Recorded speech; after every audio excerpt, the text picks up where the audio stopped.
All right. Hello, everyone, and welcome to another episode of the Remarkable Coach podcast. I'm your host, Micheal Pacheco, and today with me, I have Benj Miller. Benj has a beautifully simple bio: business coach, entrepreneur, and friend. That's it. I love it. Benj, welcome to the podcast, man. Thanks. It feels special to be now a remarkable coach. It's Yeah, like a promotion. I know, right? We'll mail you your certificate after the podcast. All right. Sweet, man. I love to just open up this pod by simply inviting our guests to tell us a little bit about yourself, about your why, and kind of talk a little bit about what got you into coaching. Yeah, well, I am an entrepreneur by wiring. So I accidentally started a bunch of companies and helped a bunch of other people start a bunch of companies.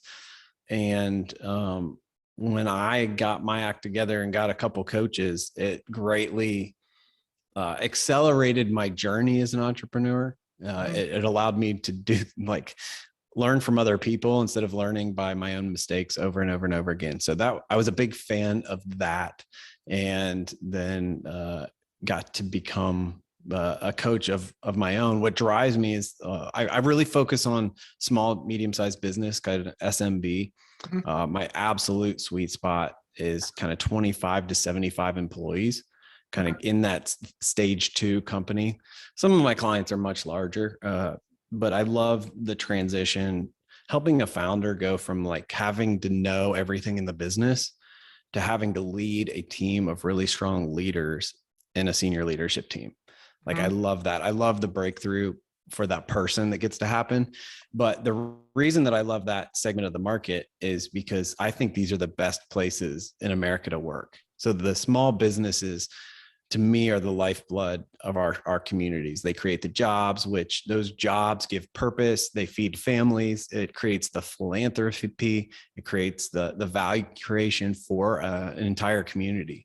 And so if we can be part of that, and we can be part of accelerating the value creation, but also making those better places to work, I'm like, that is the biggest win, with ripples upon ripples upon ripples. And ultimately it comes back to the dignity of every single person that we get to touch, whether it's a customer or an employee. Like, we get to elevate the dignity and intrinsic worth of that human being. And that's just cool. I love that, man.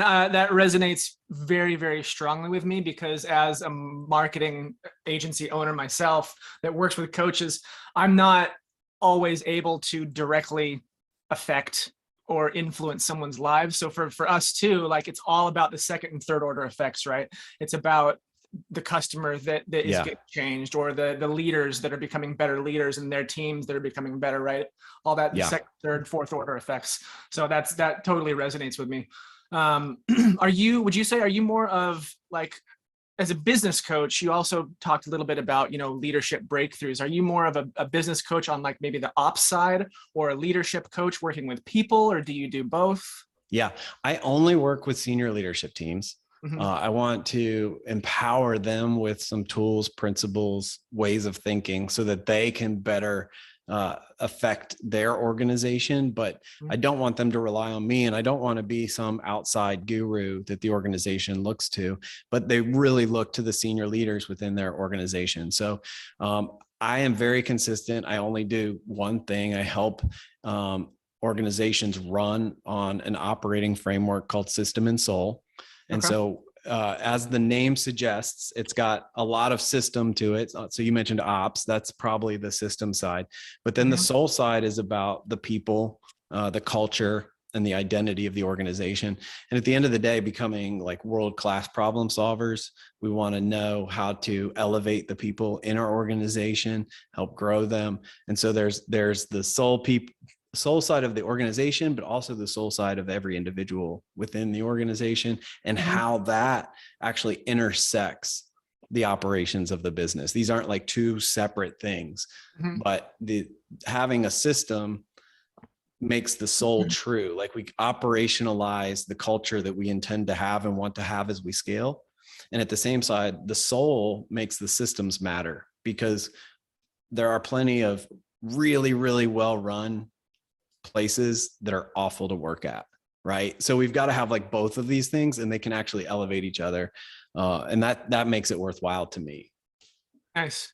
So you mentioned that is System and Soul is kind of like an operating system. Is that just to give our listeners and viewers like some context? Is that similar to like EOS from Gino Wickman, or is this something completely different? Is this something that you came up with yourself, presumably? Yes, and yes. So my co-founder and I were both implementers of EOS. Okay. He had been there 12 years. I had been there, I'm not sure, 2 or 3. But before that, I found EOS in a company that I was, leading, brought in an implementer, fell in love. It gave me a language and a system to use in all of my other businesses. And then my co-founder and I started 90.io, which is the software systems for companies running on EOS. We started Tractionville, which was the podcast for companies running on EOS. We wrote the Clarity Field Guide together, which was a field manual for how to have and actually an experiential, like the back half is mostly a journal for how to have a great clarity guide. It's got some questions, some quotes in it, and helps you think about what season of life you're in, what season of energy you're in, and not fighting against that, but using that kind of like Taekwondo, you're using the energy of the season to get the most out of that clarity break. And then, I was a very soulful leader. So like in my businesses, I had the soul side, but it's why I fell in love with EOS. Is it brought the systems that I needed to not drive everyone in my own company crazy. And so putting the system side together with what I had as a soul side was epic. It was awesome. It created a lot of breakthrough for me. But as an implementer of EOS, I realized that so many of these companies I was working with, they hadn't really solidified the soul side. There's always some elements of soul there, but they weren't baked. They weren't as intentional as they needed to be. So there just became a huge opportunity to create something that really truly integrated the two of those. And I was way more passionate about that. So me and my co-founder, we launched on this System and Soul adventure about a year ago. We rebuilt the software because there just needs to be a central repository, that people can access and collaborate on the types of things that we're asking them to. We've ramped up 30 some coaches within our organization that we've trained and certified, a couple around the world, mostly in the US. So we're on a really fun trajectory of the movement that is System and Soul. Nice. And so you've got software specifically for that? Yeah, it's called S2 Sync, but yeah, it wouldn't make sense to anybody listening unless they ran System and Soul in their business. But once you're getting onboarded, it really, really helps the whole team. It's part of it's the learning, like it's all framed in the software. So you're being subtly trained in how to do these things just by the structure of the information. Which we don't think about often, but it's a great opportunity that can be used in a lot of other use cases. And then, we want to have the rest of the organization adopt it. So as the senior leadership team uses the software to cascade these ideas down the organization, they've got a framework right in front of them for like, hey, this is what it looks like. This is how you do it. And so it's a little more tactical versus just theoretical. Nice. Very cool. So would you say is System and Soul then, would it be a replacement for something like EOS, or maybe an upgrade even, right? We definitely joke about the upgrade a lot. If you have an operating system that hasn't been upgraded in 25 years, you might want to look into that. So we joke a lot about the upgrade. You definitely would not want to use both. You would confuse language. You would confuse some ideas because there are, EOS did a great job packaging some tried and true principles that existed and some tools. And it worked great. And it really resonated kind of in a blue collar boomer universe in the Midwest specifically. And, I'm a different generation. We're working with a different generation. Our coaches are skewing a different generation. And so we're really cognizant of the high EQ leader and giving them tools to lead in the way that they know they should be. Very cool. Very cool. You mentioned that you had more soul on your side of the business back in the day. What did that look like? Like, what do you mean when you say that? Yeah, I mean, I always really, really cared. Like, it started with the identity of the organization and being really clear about who we were for, why we mattered. Mhm. I think with any identity conversation, those are the three questions, whether it's a business or your person. So then if we're strong as a business, then we can ask each person, who are you? Why do you matter? Who is your audience? And then we can find common purpose between those two, right? So like, how do you as a human fit within this organization that has a specific purpose? And now we've got an alignment of purpose to some degree, down to the human level of the organization. And then just like really making it like not fun. Like, I mean, yeah, actually I did have a climbing wall in my office at one point and a foam pit and a foosball table. So I'm like that cliche leader. The reality is it was good for clients coming in, but nobody really used it because we were all hard at work. Right. And there was like Sure. I think I used it more than anybody, especially the climbing wall. But we did a lot of stuff together. Like, how do you celebrate together? Mhm. What does it look like to grow together, to push each other in and out? For a while, all the guys in the office were going to work out and it was optional. We were trying not to break any, I don't know, HIPAA laws or whatever else is telling us what to do these days. But we would go work out together, go on a run together. We would bring in an improv coach to work with us for communication and just Awesome. freaking laugh for 3 hours as a team. Like your face hurts because you're laughing so hard, right? But how do you care about the people that are taking care of the customers, right? Like that's what went through my mind. I would want to spend my time on that, like the identity of the company, the identity of the people in there, the hearts of the people in there, the souls, the spirits, the physical being of the people in there. I would way rather spend my time on that than like, let's optimize the process for customer fulfillment. Like Right. I'd rather cook bacon with my shirt off than do that. Like that just doesn't sound fun. Nice. Yeah, to cook bacon with your shirt off. I mean, if you're baking the bacon, that's one thing, but if you're frying it up, that's gonna burn like hell. Um, Exactly. I like that. It's almost an extension of the maxim like happy spouse, happy house, Oh, right? absolutely. But for business, if your employees are happy and they're loving what they're doing, that relationship, that energy is going to extend to your customers, to your clients, to your vendors, to everybody. Yeah. Yeah. I'll take the spouse analogy one step further. I don't, this was like the wisest piece of advice that I got when I got married. I've been married for, I think, 22 years. They told me the person that you're going to be married to 10 years from now is going to be a result of what you've either built them up to be or torn them down to be, which is a scary freaking thought, right? Yeah. And if we take that to your point back to the employees, and especially right now, there's a good chance they're not going to be around 10 years from now. Mhm. But I had an employee that hasn't been with me for 7 years stop by my office and sit down and have coffee last week, right? So your ability to either build up or tear down the employees that are in your care, you get to build a story as a leader, right? And those people are going to be the ones that tell it. You're going to tell your own story. I'm going to come on your podcast, Michael, and I'm going to make myself look good and sound good, and I do all the right things. Mhm. But at the end of the day, what matters is the story that they all tell. And they're not all going to tell a picture perfect story, but I would love for, if we aggregated it all, I'd love for it to be positive and there to be great, deep impact there. Mhm. And Yeah. that's the soulful leader. Like, people say people above profits all the time. And I kind of roll my eyes because it's like a cycle, right? The more profit we have, the more we can build into our people and the more our people care about the profit. So there is a virtuous cycle there.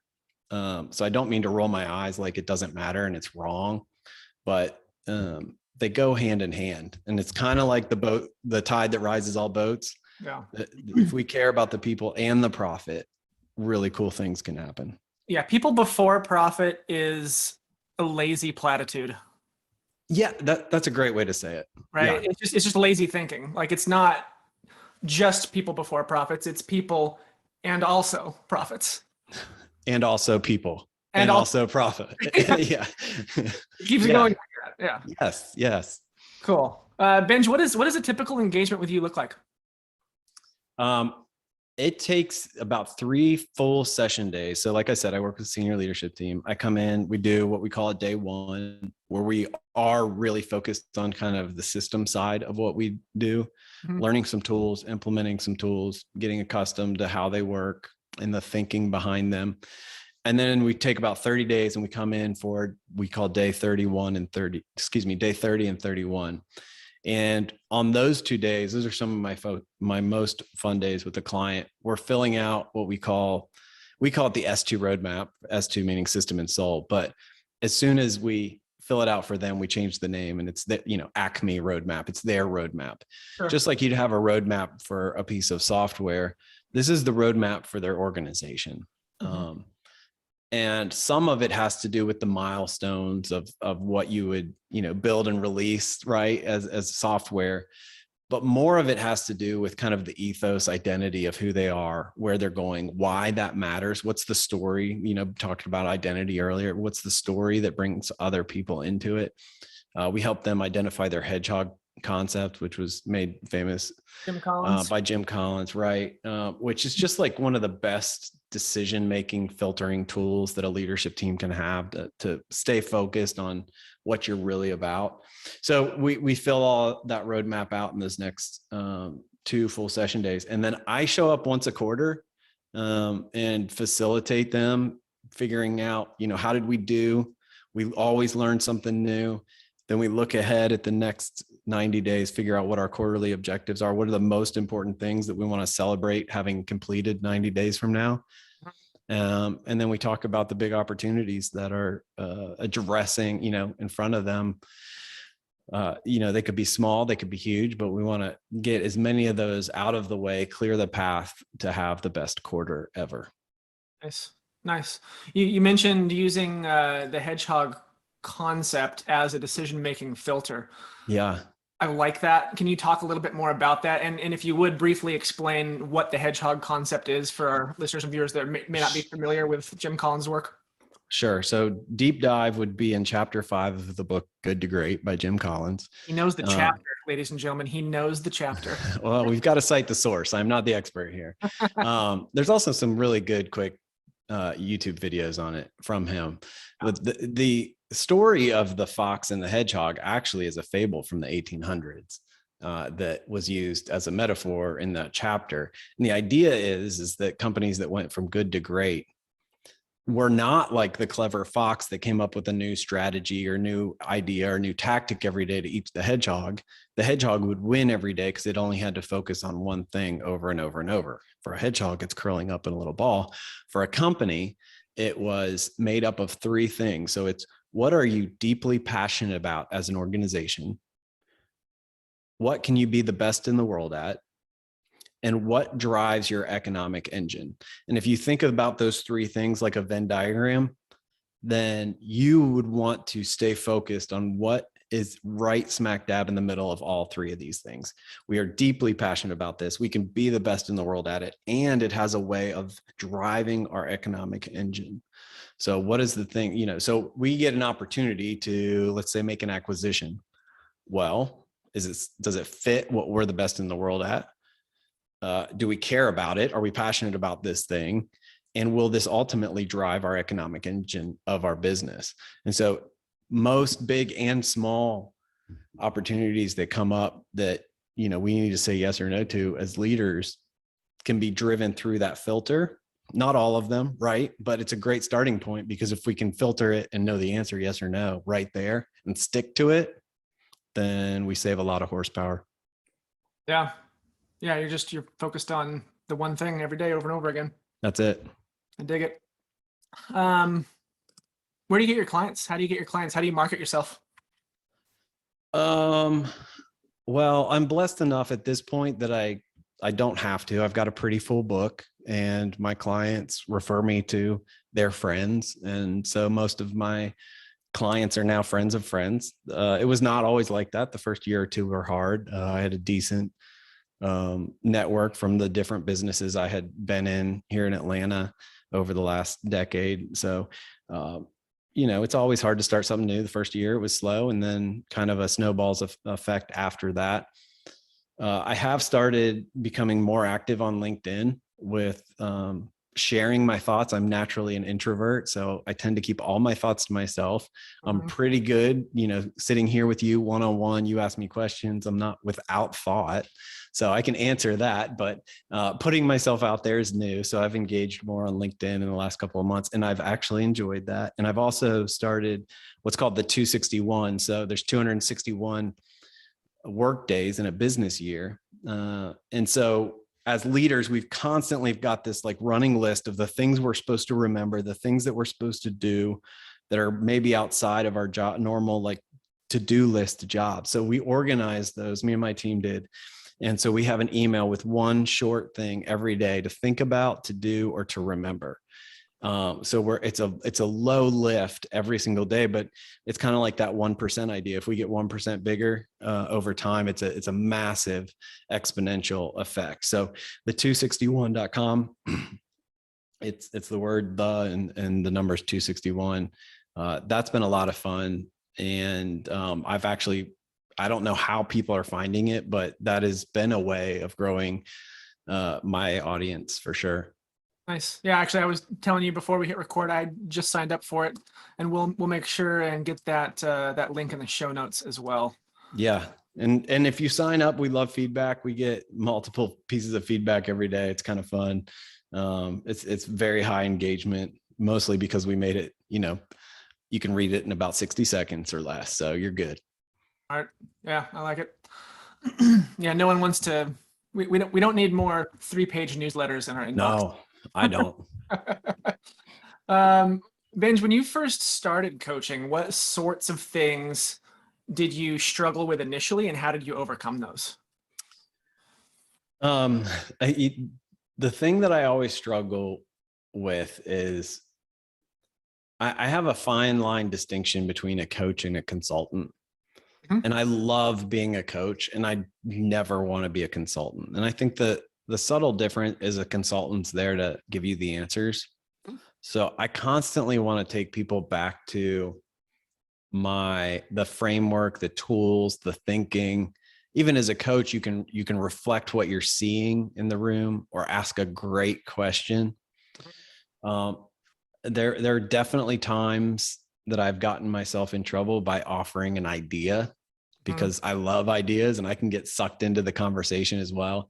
But usually when I do that, it backfires. Either I don't have the full picture that they have because I'm not in the business. So they're all talking through something with assumed information that I don't have. So thinking that I can be clever and outsmart the room rarely works, right?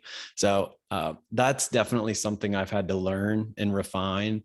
And okay, I do have an idea that could be helpful. How do I introduce that to the room in a way that's not suggesting that I have the answer, but maybe introducing some new way of thinking about the problem to begin with? Paradigm shift. Yeah. A reframing of something. Yeah. That's it. Yeah. I think I love honing that craft, growing that craft. I feel like it's a craft, like to be able to do that for a room. It totally is. And not just for a room, right? I mean, these are conversations that I have every day with my wife, like just getting her to, if she comes to me, for example, with a question about her work, and just asking her the right question in the right way to get her to shift the frame a little bit. Yeah. And it's like, oh, I'm like, yeah, you knew that. You knew this yourself. Yes. I love those moments. And at the end of the day, I feel way better when I do that than when I do have the smart answer. Right. So that's always a tension, though. Not always a tension, but it's something that I've battled and grown and have a long way to go. But I love that journey, because that's a challenge, that's the engagement. I love that every single session day with a different group of senior leaders with different opportunities and issues hitting us in the face. Like, I never know what I'm going to get. So it feels like I get to go to work and have an audience that might throw a shoe at my face, and I'm going to have to dodge it and figure out what to do. And that's what keeps me from going like absolutely bored, ADD, crazy. Yeah. Yeah, no, and again, I think you're right to call it a craft, man. I think as a man with an ego that likes to fix things, I'll come in hot with an answer every time. But then I'm like, the other part of me says, well, slow it down. Think about how you can approach this in a better way so that, you come to a better resolution for everybody, not just one that makes me feel good and builds me up. Yeah, there's the old adage about you teaching a man to fish versus giving him a fish. Sure. And I think in this case, teaching them how to fish isn't even teaching them how to answer the question. It's teaching them how to think about the question that they're trying to answer, Yeah. which is like, I don't know how to use the metaphor to back it up one stage even more, but it's not even, just teaching them how to fish. It's like, how do we think about fishing in this scenario when the variables are like this? How do we even approach something like, because this is a mess, right? How do we get ourselves out of this mess? How would we determine, even getting a room to take a time out and say, hey, let's not try and answer this for a second. Let's talk about how we answer questions like this. So if we make it abstract and they go, oh, well, we have our roadmap. Oh, awesome. Let's go back to that roadmap and see if there's anything on our roadmap that actually informs this decision that we're trying to make. Mm-hmm. That's practice number one. But you get in the heat of something, it's easy to forget about that and just be so fixated on the question and the answer that you forget that you've already pre-decided some things that could affect this. So that's a discipline that, I can get sucked into that too. Like I'm so sucked into their problems that I forget to go, hey, time out. How do we answer things like this? Let's back up. Mm-hmm. And that usually is a great moment as well. Nice. Talk about some big wins that you've had in your coaching career. Most of my big wins, I kind of mentioned this earlier about helping transition maybe a founder into a true owner, operator, visionary of the organization. When there's so much value in the early days of them doing, they are usually the greatest mind and the greatest hands in the business. And so there is a sense of value that they've created upon themselves for doing those things, answering all the questions, being the fixer, being the answer, being the guy that brings the big deals. So once they have to rely on a leadership team, there's a bit of a void that gets created. They're like, well, what do I do? What am I supposed to do? If everybody's doing their job, what am I actually good for? And once they bridge the gap into that next season, most of the time, their impact and value creation is multiplied, if not exponential, because of the things that they can focus on that are actually within their strengths and the value they can really bring internally and externally to the organization. But that is that's a soul journey for that founder. And most of my wins have been walking with people as they navigate that.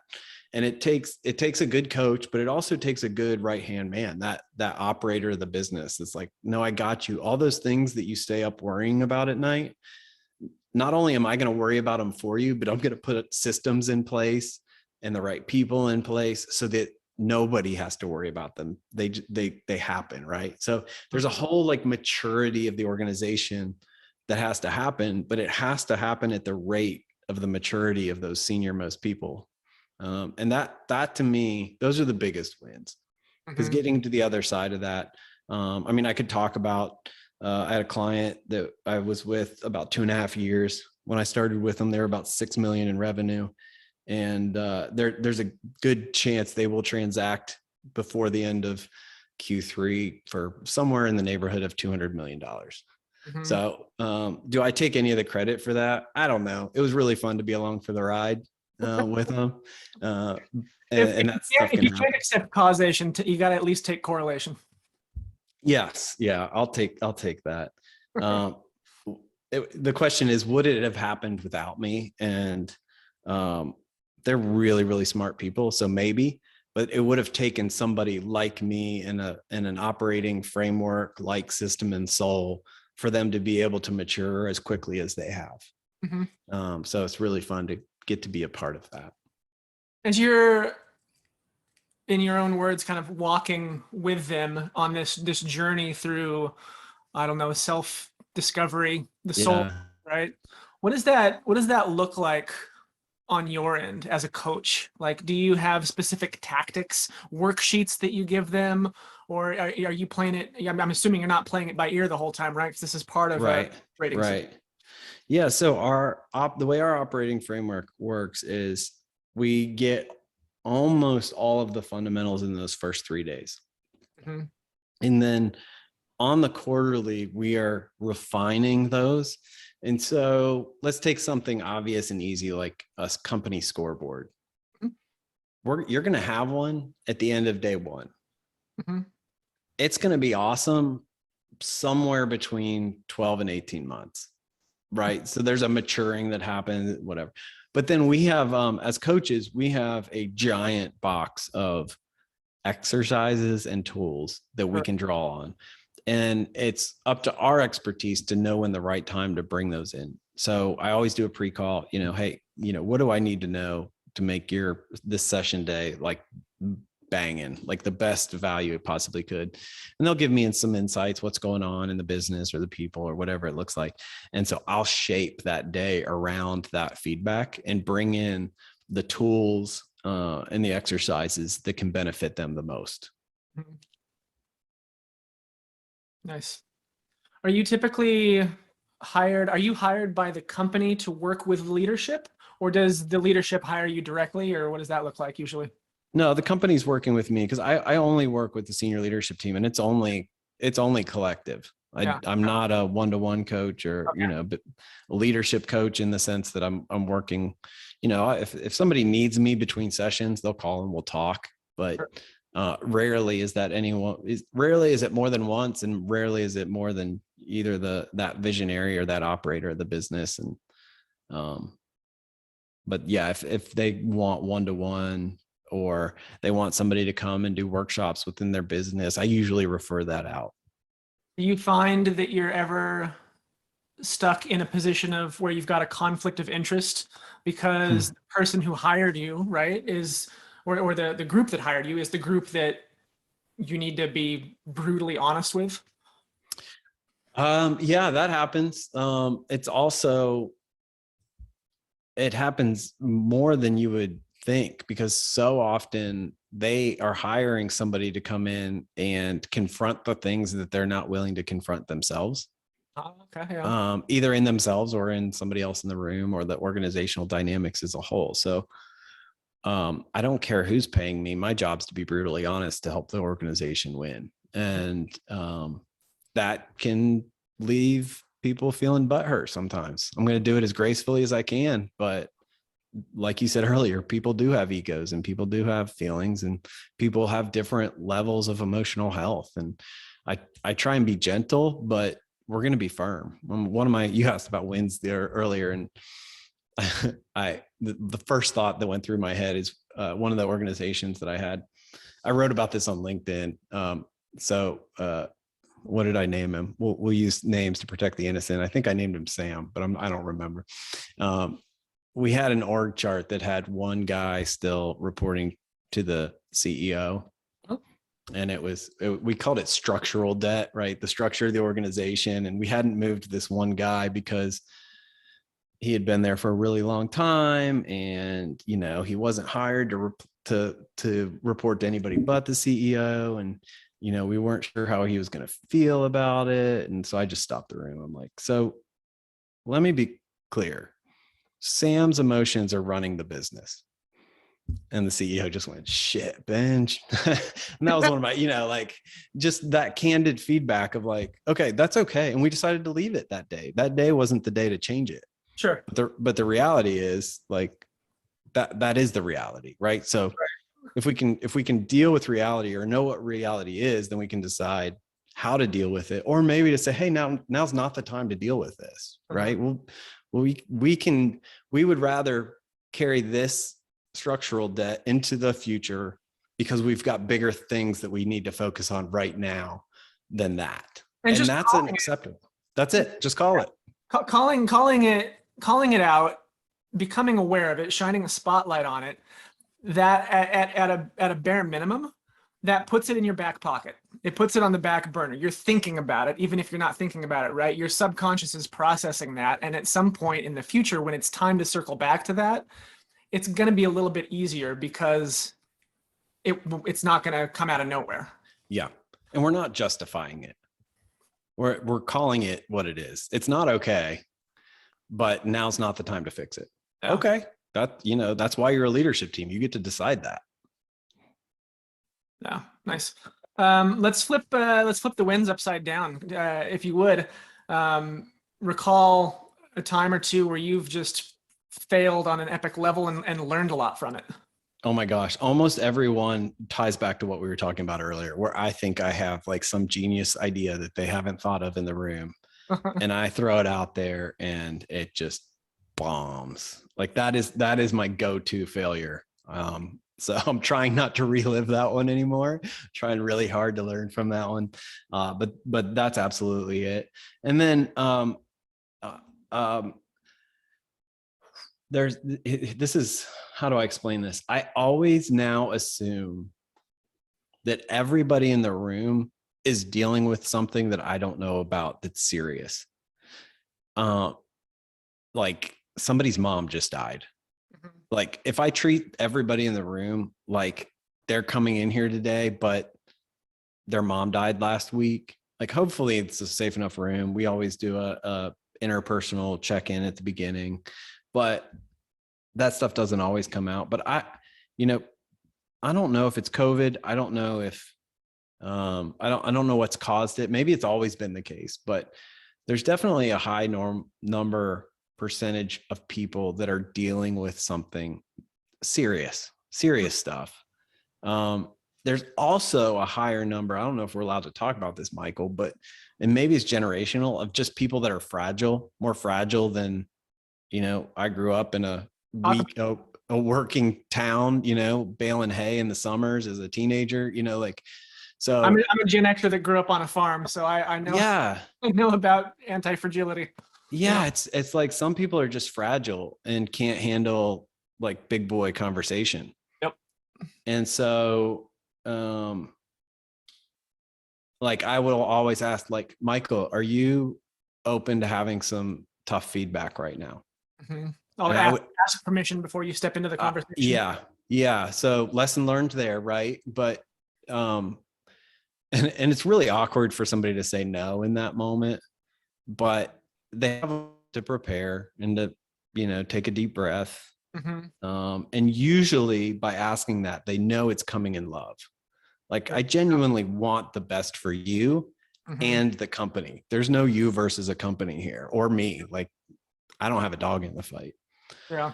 And so I'm not even trying to get to a specific outcome, but are you open to some feedback that might feel harsh right now?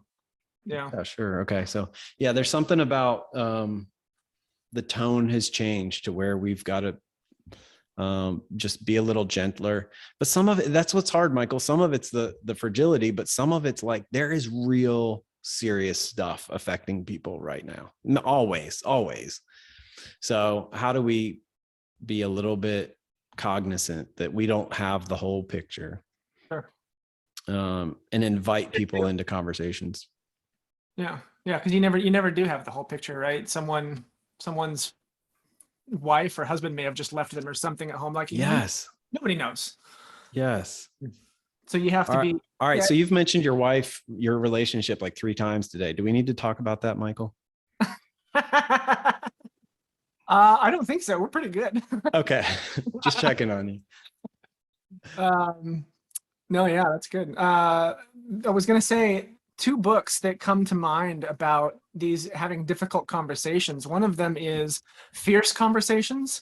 Yep. And another called Crucial Conversations. Yep. Yeah. And I think those are both, I would recommend those to anybody who's interested in this line of coaching. Yeah, absolutely. Or just leadership. I think maybe anybody that's managing people should weigh into that. Yeah, that's fair. It's and probably adding to that, kind of daring greatly in that same category. Brene It's Brown. easy. Yeah, I just had the conversation. It's easy to go, hey, we want to dare greatly and read the book and shake our head yes, and then something really hard comes up and we're like, well, what do we do? Well, like, you've got to go talk to the person and Yeah, you got to dare tell greatly. you've got to tell them what you just experienced. You don't have to have an outcome in mind. You don't, it's just like, hey, I need to share this with you. This sucked. Mm-hmm. Nice. I dig it, man. Is there anything else that you would like to chat about that we haven't touched on already? Man, I love that you're, rallying this community of coaches. And I think what every single coach has in common is that they're trying to help people. Mm-hmm. And they've all got their bent or their different way. But, if you're out there and you resonate with the market that we're trying to serve and how we're going about it with System and Soul, I would love to, chat with you as, if there's a place for you within our System and Soul community, because as a coach, it can be really hard to, one of the challenges of being a coach, even if you've got a great tool or a great bank of exercise, whatever, to have a packaged product that you go in with, Mm-hmm. that then you can layer on top your expertise and your other, certifications of all the things that you're brilliant at, is really helpful from a sales perspective of both business development, but really communicating what you do and the value you bring, Mm-hmm. and the results from that, because you have a proven methodology and a proven process. So if anything resonates with anybody listening, I'd love to share with them, have a one-to-one. They can hit me on LinkedIn and we'll have a conversation. Love it. I love it. Benj Miller, that's BenjMiller.com. There's also the261.com. We'll get those links in the show notes. Benj, man, it's been a pleasure chatting with you. I appreciate your taking the time to hang out with us. Thanks for having me. Cheers, brother. Take care. And thank you to all our viewers and listeners. We'll see you guys next time.